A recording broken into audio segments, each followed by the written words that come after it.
بسم الله الرحمن الرحيم. بصوا عملت مسقعة على البوتاجاز، مش في الفرن، صينية. بصوا جميلة ازاي. طبعا انتوا عارفينها بطاطس وبتنجان وفلفل، وحطيت عليها صلصة، حطيت عليها فلفل وكمون وملح، ودلقت الصلصة عليها ورحت حطها على البوتاجاز. غليت غلوتين وطفيت عليها. دي المسقعة. بصوا بقى دي العجة، سموا بسم الله كده. بصوا جميلة ازاي. عملتها في الطاسة، حلوة جميلة. هي استوت كده، هطفي عليها. عاملاها على البوتاجاز. بصوا عشان ما عندناش فرن، بوتاجاز مسطح.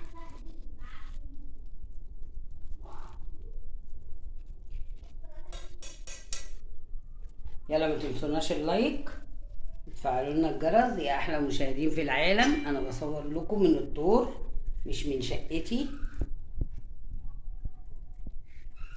ده المطبخ، بس ربنا يسهل ونجيب مطبخ جديد.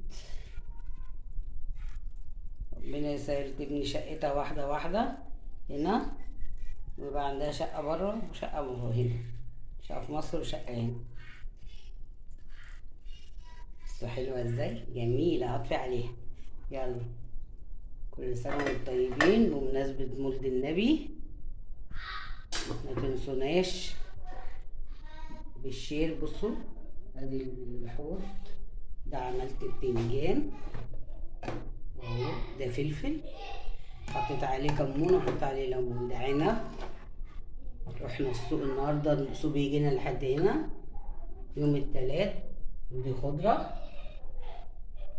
حطها الصفة، ودي لان السوق بيجي التلات بس. وده ايه؟ بطاطس وبتنجان. يلا باي باي.